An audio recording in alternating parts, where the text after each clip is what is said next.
Hello friends, तो कैसे हैं आप सब। आई होप सब अच्छे होंगे। और आज हम इस वीडियो में पढ़ेंगे कक्षा 9th के चैप्टर 2 के बारे में अध्ययन करेंगे, जिसका नाम है संविधान का निर्माण। यानी कि संविधान का निर्माण कैसे होता है, इसके बारे में अध्ययन करते हैं। तो चलो स्टार्ट करते हैं। तो आज हम पढ़ेंगे इसमें कि जो संविधान है वो किस प्रकार से बनता है, यानी संविधान का निर्माण है वो क्यों होता है और हम निर्माण है वो किस प्रकार से करते हैं। तो सबसे पहले हम देखेंगे दक्षिण अफ्रीका में किस प्रकार से संविधान बनता है और क्या कारण था कि वहाँ पर संविधान की ज़रूरत पड़ी, और उससे पहले वहाँ पर किस प्रकार का शासन था, यानी कि वहाँ पर गैर लोकतांत्रिक जो शासन व्यवस्था थी उससे हटकर लोकतांत्रिक शासन व्यवस्था आती है, तो वो क्या कारण थे उसके बारे में अध्ययन करेंगे। तो चलो स्टार्ट करते हैं। तो सबसे पहले देखेंगे कि इसमें परिचय। तो परिचय में देखें तो पिछले अध्याय में हमने देखा कि लोकतंत्र में शासक जो लोग हैं वो मनमानी करने के लिए आज़ाद नहीं है, यानी कि वहाँ पर जो शासन करते हैं लोकतंत्र में देखें, यानी कि हमने पहला जो चैप्टर पढ़ा, कौन सा पढ़ा था, चैप्टर पहला पढ़ा कि लोकतंत्र क्या और लोकतंत्र क्यों, यही चैप्टर पढ़ा ना। तो इसमें हमने देखा कि लोकतांत्रिक शासन व्यवस्था होती है, उसमें जो शासक होते हैं यानी कि जो जनता प्रतिनिधि चुनती है उसमें लोग मनमानी नहीं करते हैं, यानी मनमानी करने की उन्हें आज़ादी नहीं मिलती है, यानी कि वहाँ पर जनता का शासन होता है। और कुछ बुनियादी नियम होते हैं जिनका पालन है वो नागरिक भी करते हैं, और जहाँ पर जो सरकार होती है यानी जिस पार्टी की सरकार होती है उसको भी करना पड़ता है, यानी नागरिक और सरकार दोनों को उसके नियमों का पालन करना होता है। ऐसी कौन सी शासन व्यवस्था होती है, लोकतांत्रिक शासन में। और ऐसे सभी नियमों को सम्मिलित रूप से क्या कहा जाता है, संविधान। यानी कि संविधान क्या होता है, किसी भी देश को सुचारू रूप से चलाने के लिए वहाँ पर कुछ नियम कायदे बनाए जाते हैं, वही क्या कहलाते हैं, संविधान कहलाता है। और देश का सर्वोच्च कानून होने की हैसियत से संविधान के नागरिक जो संविधान है उसके नागरिक के अधिकार और सरकार में किस प्रकार की सरकार को शक्ति दी गई है और उसके जो काम काज चल रहे हैं उसके तौर तरीकों का निर्धारण किया जाता है। किसमें, इसमें सरकार है उसमें संविधान के अंदर लिखा जाता है ये सब। और इस अध्याय में हम पढ़ेंगे लोकतंत्र के संवैधानिक स्वरूप पर कुछ बुनियादी सवाल, जैसे कि हमें संविधान है वो उसके निर्माण करने की जरूरत ही क्यों हुई। उसके बाद देखें तो संविधान है वो बनते कैसे हैं, यानी कि संविधान का निर्माण कैसे होता है, उन्हें कौन बनाता है, यानी संविधान कौन बनाता है और किस तरीके से बनाता है, और किस लोकतांत्रिक देश के संविधान को आकार देने वाले मूल्य कौन कौन से, यानी कि कहीं किसी भी देश में अगर लोकतांत्रिक शासन व्यवस्था है तो उस लोकतांत्रिक व्यवस्था में संविधान जब बनाया उसको आकार देने के लिए कौन कौन से जो तत्व मुख्य या फिर महत्वपूर्ण थे उसके बारे में अध्ययन करेंगे। तो एक बार संविधान बन जाने के बाद क्या हम बाद में भी उसमें बदलाव कर सकते हैं, यानी उसमें स्थिति जो है उसको बदलाव कर सकते हैं, उसको चेंज कर सकते हैं, क्या ऐसी भी व्यवस्था होती है। तो हाल ही के दिनों में देखें तो संविधान बनाने का उदाहरण देखें तो दक्षिण अफ्रीका का है, यानी कि दक्षिण अफ्रीका वहाँ पर संविधान बनाया गया और पहले वहाँ पर किस प्रकार की व्यवस्था थी उसके बारे में हम अध्ययन करेंगे। तो दक्षिण अफ्रीका है, वहाँ के मुख्य नेता जैसे कौन है, वहाँ के पूर्वकालिक जो राष्ट्रपति थे नेल्सन मंडेला, जिसके बारे में आपने कुछ जाना होगा, थोड़ा बहुत तो आपको पता होगा।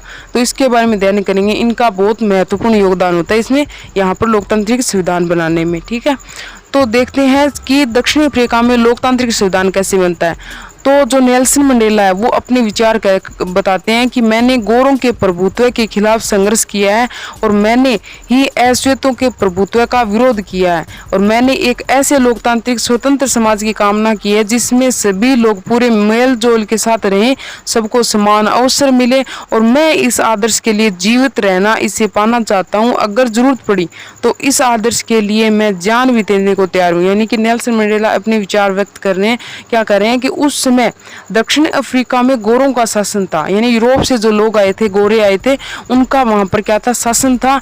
और उस समय वहां पर जो अश्वेत यानी काले लोग थे वो है उनका विरोध कर रहे थे कि यहाँ पर रंग भेद की नीति लेकर आए थे। ये रंग भेद की नीति है जिसमें जो चमड़ी के आधार पर उसमें क्या किया गया था, भेदभाव किया जाता था। इसके लिए उन्होंने क्या किया, विरोध किया, और वो क्या चाहते थे कि यहाँ पर स्वतंत्र समाज बने, यानी सबको आज़ादी मिले, सभी लोग मिलजुल कर रहे और सबको किसी भी क्षेत्र में देखें तो समान अवसर उपलब्ध हो। इसके लिए वो क्या कर रहे थे, इन चीज़ों का गोरे लोग थे उनका विरोध कर रहे थे, और वो क्या कह रहे हैं कि इसको पाने के लिए मैं क्या कर सकता हूँ, अगर मुझे अपनी जान जान भी देने को जान भी देनी पड़े तो मैं इसके लिए भी तैयार हूँ।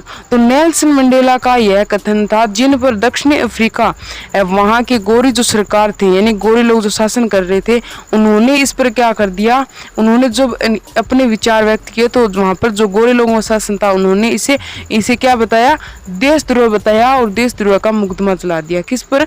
नेल्सन मंडेला पर। और उन्हें 7 अन्य जो नेता थे उनके साथ 1964 में देश में रंग भेद जो नीति है उसके चलने वाली जो शासन व्यवस्था का उसका विरोध करने के लिए आजीवन कारावास की सजा देते हैं।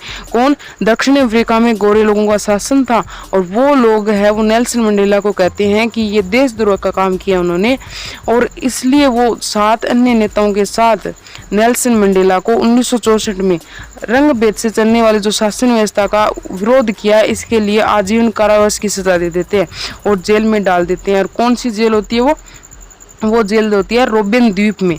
और सबसे भयानक दक्षिण अफ्रीका की उसमें सबसे भयानक जेल होती है रोबेन द्वीप में, उसमें 28 वर्षों तक कैद रखते हैं। और यहाँ पर जो ये तस्वीर दिखाई गई है ये है रंग भेद वाला जो दौर चल रहा था उसमें कब 1953 में वहाँ का साइन बोर्ड दिखाया गया, जिसमें जहाँ पर क्या था तनावपूर्ण स्थिति थी उसके बारे में दर्शाया गया।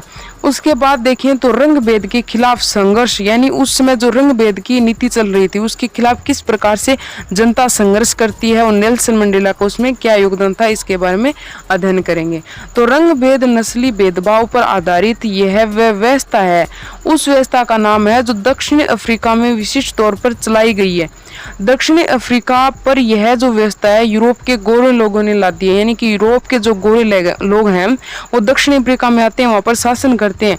वो क्या कर रहे हैं, अपनी रंग भेद की नीति वहाँ के लोगों पर थोप रहे हैं। और 17वीं और 18वीं सदी में व्यापार करने आई यूरोप की कंपनियों ने दक्षिणी अफ्रीका को भी उसी तरह दक्षिण अफ्रीका है उसको भी उसी तरह हथियारों और जोर जबरदस्ती से गुलाम बनाया जैसे भारत को, यानी कि यूरोप के जो क्षेत्र थे वहाँ पर जो वहाँ के लोग आए थे जैसे भारत को गुलाम बनाया, वैसे ही क्या कर रहे हैं दक्षिण अफ्रीका के लोगों को गुलाम बना रहे हैं। पर भारत से जो उल्ट काफ़ी बड़ी संख्या में गोरे लोग दक्षिणी अफ्रीका में बस गए, लेकिन भारत से देखें तो बहुत सारे लोग वहाँ से चले जाते हैं और कहाँ चले जाते हैं, दक्षिण अफ्रीका में बस जाते हैं और उन्हें स्थानीय शासन को अपने हाथों में ले लेते हैं। कौन? यूरोप के लोग हैं वो दक्षिण अफ्रीका में जाते हैं और वहाँ का जो स्थानीय शासन व्यवस्था चल रही है उसको अपने हाथ में ले लेते हैं। और रंग भेद की राजनीति ने लोगों को उनकी चमड़ी के आधार पर बांट दिया, यानी कि जो रंग है जैसे सफ़ेद हैं, भूरे कलर के हैं, और उनको है वो चमड़ी के आधार पर अलग अलग विभाजित कर दिया जाता है। और दक्षिण अफ्रीका के स्थानीय लोगों की चमड़ी का रंग काला होता है, यानी कि दक्षिण अफ्रीका के जो लोग देखें स्थानीय लोग हैं उनका रंग कैसा होता है, काला रंग होता है। और आबादी में उनका हिस्सा देखें तो कितना है, 3/4 उनका हिस्सा था जो क्या कहलाते हैं, अश्वेत लोग कहलाते हैं। और श्वेत और अश्वेत के अलावा कुछ मिश्रित लोग थे, यानी मिश्रित नस्ल के लोग थे जिनकी चमड़ी कैसी थी, रंगीन चमड़ी वाली कह जाते हैं। और बाद से भी वहाँ पर लोग गए थे कुछ। तो गोरे शासक जो है वो गोरों के अलावा शेष को सबको नीचा मानते थे, यानी अपने आप से क्या मानते थे, छोटा मानते थे, किन्हें, अश्वेत लोगों को। और वोट डालने का भी उन्हें अधिकार नहीं दिया गया था। और रंग भेद की शासकीय नीति है वो अश्वेतों के लिए खास तौर से कैसी थी, दमनकारी थी। उन्हें गोरों की बस्तियों में रहने की इजाज़त तक नहीं थी, यानी जो अश्वेत लोग थे जिनके साथ कौन थे, नेल्सन मंडेला, उनको बस्तियों में रहने की इजाज़त नहीं थी, किस प्रकार की उनके लिए व्यवस्था नहीं थी। परमिट होने पर भी वहाँ पर रहने बसने की वहाँ पर क्या नहीं थी, व्यवस्था भी नहीं थी। और परमिट रहकर वहाँ पर काम कर सकें इसके लिए भी व्यवस्था उनके लिए कम थी। और रेल गाड़ी, बस, जो टैक्सी है, होटल हुआ, अस्पताल, स्कूल, कॉलेज, पुस्तकालय, सिनेमा घर, नाटक घर होते हैं, समुद्र जो तट है, तरणताल, सार्वजनिक शौचालय, उस तक में गोरे कालों के लिए एकदम अलग अलग इंतजाम थे, यानी सब चीज़ों में उनके साथ भेदभाव किया जाता था। और इससे पृथक्करण या अलग अलग रहने का इंतजाम कहा जाता है। काले और लोग हैं वो गोरों के लिए आरक्षित जगह तो किया। उनके लिए गिरजाघर है वहां तक वे नहीं जा सकते थे, यानी उनके लिए वहां पर इन चीजों के लिए भी पाबंदी थी। अश्वेत है उनको संगठन करने का भी अधिकार नहीं था। अश्वेत लोग थे उनको भेदभाव जो विरोध कर रहे थे, भेदभावपूर्ण व्यवहार का विरोध करने का भी अधिकार नहीं था। 1950 है उससे ही अश्वेत रंगीन चमड़ी वाले और भारतीय मूल के लोग थे उनसे रंग भेद प्रणाली के खिलाफ संघर्ष किया। यानी जो अश्वेत लोग हैं दक्षिण अफ्रीका में, वो रंगीन चमड़ी वाले और भारतीय जो मूल के लोग वहां पर गए थे वो इस रंग भेद प्रणाली का क्या कर रहे थे, विरोध कर रहे थे। और उन्होंने क्या किया, विरोध प्रदर्शन करते हैं और हड़ताल है वो करते हैं, जगह जगह पर क्या करते हैं, हड़ताल करते हैं और भेदभाव वाली इस शासन जो प्रणाली थी इसका विरोध करने वाली संगठन बनाते हैं। और अफ्रीका जो नेशनल जो कांग्रेस है उसके झंडे के तले एकजुट हो जाते हैं, सभी प्रदर्शन करने के लिए एक जगह इकट्ठे हो जाते हैं। और कई मजदूर संगठन होते हैं, वो कम्युनिस्ट पार्टी होती है, वो भी इसमें शामिल होते हैं इन लोगों के साथ। और अनेक समझदार जैसे वहां पर क्या थे, स्वेंदल सिंह, यानी कि लोगों के विचारों को समझते थे। और वो भी उनमें कौन थे, गोरे लोग, कुछ ऐसे भी लोग थे जो इन रंग भेद की जो नीति के खिलाफ थे उन लोगों के साथ होते हैं। और उन्होंने संघर्ष में प्रमुख भूमिका निभाते हैं और अनेक देशों ने रंग भेद की निंदा की और व्यवस्था के खिलाफ आवाज उठाते हैं। तो यहाँ पर हमने देखा किस प्रकार से यहाँ पर व्यवस्था थी, किस प्रकार रंग भेद की नीति अपनाई जा रही है। तो हम यहाँ पर इसमें चैप्टर में मुख्य मुख्य बातों को पढ़ेंगे जो हमारे लिए इम्पोर्टेंट है। ठीक है, अब देखते हैं एक नए संविधान की ओर, कि एक जो नया संविधान है वो वहाँ पर आता है। यानी कि इस प्रकार से वो क्या करते हैं, आंदोलन करते हैं, तो वहाँ पर क्या आता है, एक नया संविधान बनकर आता है। तो रंग भेद के खिलाफ जब संघर्ष करते हैं, विरोध बढ़ता चला जाता है, तो वहाँ जो गोरे लोगों की सरकार थी उनको क्या एहसास होता है कि जो अश्वेत लोग हैं इस पर हम अपना है वो जबरदस्ती इनसे शासन व्यवस्था है वो नहीं रख सकते। तो वो क्या करते हैं, इसलिए गोरे हैं वो सरकार की नीतियों में क्या कर देते हैं, बदलाव कर देते हैं और भेदभाव वाले कानून को वापस ले लेते हैं। और राजनीतिक दलों पर लगा प्रतिबंध और मीडिया पर लगी पाबंदियां को क्या कर लेते हैं, हटा लेते हैं। और जो नेल्सन मंडेला है वो 28 वर्ष तक जेल में रहते हैं, तो उन्हें भी क्या कर दिया जाता है, रिहा कर दिया जाता है और आज़ाद कर दिया जाता है। और 26 अप्रैल 1994 की मध्य रात्रि को क्या करते हैं, दक्षिण अफ्रीका गणराज्य का एक नया झंडा फहरा देते हैं। यानी कि इन्हें दक्षिण अफ्रीका के लोगों को क्या कर देते हैं, आज़ाद कर देते हैं और यह दुनिया का एक नया लोकतांत्रिक राष्ट्र बन जाता है। रंगभेद वाली शासन व्यवस्था समाप्त हो जाती है और सभी नस्ल के लोग हैं वो मिलजुल कर अपना गठबंधन करते हैं, सरकार चलाते हैं। यह सब कैसे होता है वहां पर, तो आइए इस असाधारण बदलाव के बाद एक नए दक्षिण अफ्रीका के जो पहल है उस पर नेल्सन मंडेला है वो क्या कहते हैं उसके बारे में जानते हैं। तो नेल्सन मंडेला इसके बारे में क्या कहते हैं कि ऐतिहासिक रूप से देखें तो एक दूसरे के दुश्मन रहे दो जो समूह है, यानी रंग भेद अश्वेत और श्वेत, दो आपस में क्या थे, विरोध कर रहे थे। तो इस प्रकार की शासन व्यवस्था की जगह शांतिपूर्ण ढंग से लोकतांत्रिक व्यवस्था अपनाने पर सहमत हो जाते हैं। क्यों होते हैं, क्योंकि दोनों एक दूसरे की भलमनसाहत पर भरोसा था और वे मानने को तैयार थे। मेरी कामना है कि दक्षिण अफ्रीका लोग है वो कभी भी अच्छाई पर विश्वास करना न छोड़े और इस बात में आस्था रखें कि मनुष्य जाति पर विश्वास करना क्या होता है, लोकतंत्र का सबसे बड़ा आधार होता है। ये किसने कहा, नेल्सन मंडेला ने। नए लोकतांत्रिक दक्षिण अफ्रीका के उदय के साथ ही नए जो लोकतांत्रिक वहाँ दक्षिण अफ्रीका में शासन व्यवस्था हुई उसके उदय के साथ ही जो अश्वेत नेता थे उन्होंने क्या किया, अश्वेत समाज से आग्रह किया, यानी कि वहाँ पर जो अश्वेत लोग रह रहे थे वो विरोध कर रहे थे श्वेत लोगों का, तो उनसे क्या आग्रह करते हैं कि सत्ता में रहते हुए जब गोरे लोगों ने हमारे ऊपर किसी प्रकार के जुल्म किए तो हम उन्हें पीछे छोड़ दें, यानी इतिहास को हम भूल जाएं कि हमारे साथ क्या हुआ था और जो सभी गोरे लोग हैं यूरोप से आए उन्हें क्या कर दें, माफ़ कर दें। तो अब सभी नस्ल है वो सभी स्त्री पुरुष है उनकी समानता, लोकतांत्रिक मूल्य, सामाजिक न्याय और मानव के अधिकारों पर आधारित दक्षिण अफ्रीका यानी कि एक नए दक्षिण अफ्रीका का निर्माण करें। और एक पार्टी ने दमन और नरसंस्य हत्याओं के जोर पर शासन किया जबकि दूसरी पार्टी क्या कर रही थी, आज़ादी के लिए लड़ रही थी। तो नए संविधान के निर्माण के लिए दोनों ही साथ में होती है, यानी कि उनका मुख्य उद्देश्य क्या था, मुख्य उद्देश्य था संविधान का निर्माण करना।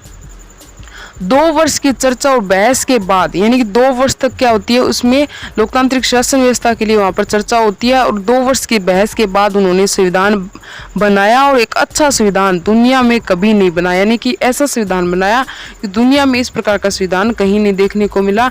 और इस संविधान में नागरिकों को जितना व्यापक अधिकार दिए गए उतने दुनिया किसी संविधान में नहीं मिलते, यानी कि जितने बड़े अधिकार नागरिकों को मिले ऐसे अधिकार हैं वो किसी भी अन्य क्षेत्र में नहीं देखने को मिलते हैं। और साथ ही उन्होंने यह भी फैसला किया कि मुश्किल मामले होंगे तो उस समय संविधान की कोशिश में किसी को भी अलग नहीं किया जाएगा, यानी मिलजुल कर क्या करेंगे हम संविधान, किसी प्रकार की समस्या होगी तो उसका क्या करेंगे, समाधान करेंगे। और अफ्रीका संविधान की जो प्रस्तावना है वही इस भावना को बहुत खूबसूरत ढंग से व्यक्त करती है कि वहाँ पर किस प्रकार की व्यवस्था है और सभी जो संविधान है उससे किस प्रकार से यह संविधान अलग है। तो संविधान अफ्रीका, दक्षिण अफ्रीका के संविधान की जो प्रस्तावना है वो इस बात को इंगित करती है। और दक्षिण अफ्रीका संविधान से दुनिया भर के जो लोकतांत्रिक लोग हैं वो प्रेरणा लेते हैं, यानी कि हम दक्षिण अफ्रीका के संविधान को देखें तो उससे अन्य देशों के लोग क्या करते हैं, उससे समझते हैं, उससे प्रेरणा लेते हैं। और 1994 तक जिस देश की दुनिया भर में क्या कर रहे थे, लोकतांत्रिक तौर तरीके के लिए निंदा करते थे, यानी कि वहाँ पर पहले जो व्यवस्था थी अलोकतांत्रिक क्या थी, वहाँ पर व्यवस्था थी, उसके तौर तरीकों को देखकर 1994 तक लोग उसकी देश की निंदा करते थे। आज वे लोग क्या कर रहे हैं, लोकतंत्र के जो व्यवस्था वर्तमान में है उसके मॉडल को है वो अपना रहे हैं लोग। और यह काम दक्षिणी अफ्रीका के लोगों के द्वारा साथ रहने और साथ काम करने के ढंग, निश्चय और पुराने कड़वे जो अनुभव है उनके आगे के इंद्रधनुषी समाज बनाने के सबक के रूप में प्रयोग करने की जो समझदारी दिखाने का कारण है वो संभव हुआ है। एक बार फिर से नेल्सन मंडेला अपने शब्दों में क्या कहते हैं सब दक्षिण अफ्रीका के संविधान के बारे में कि दक्षिणी अफ्रीका का जो संविधान है वो इतिहास और भविष्य दोनों की बातें करता है। यानी कि दक्षिणी अफ्रीका का जो संविधान देखें तो वो क्या बताता है कि वह बताता है कि दक्षिणी अफ्रीका के जो पहले है इतिहास में किस प्रकार की घटना हुई और भविष्य में है वो संविधान किस प्रकार का रूप है संविधान में और किस प्रकार से यहाँ पर व्यवस्था है उसके बारे में बताता है। और एक तरफ तो यह पवित्र समझौता है कि दक्षिणी अफ्रीका के रूप में हम एक दूसरे से वादा करते हैं कि हम अपनी रंग भेद वाली जो और क्रूर और दमनकारी इतिहास है उसको फिर से दोहराने की अनुमति नहीं देंगे, यानी जो पहले हमारे साथ रंग भेद की नीति अपनाएगी उसको फिर से दोहराने की अनुमति नहीं देंगे। पर बात इतनी नहीं है, यह अपने देश को इसके सभी लोगों द्वारा वास्तविक अर्थों में साझा करने का घोषणा पत्र भी है।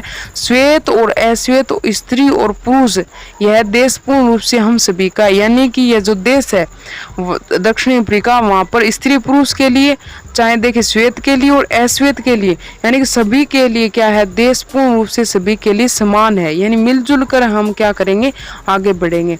तो आज हमने इस वीडियो में यहाँ तक देखा और अगले वीडियो में क्या पढ़ेंगे कि संविधान है उसकी हमें ज़रूरत क्यों पड़ती है, संविधान क्यों बनता है और अन्य देशों में जो संविधान है उसके बनने का क्या कारण था, इसके बारे में अध्ययन करते हैं। तो जय हिंद।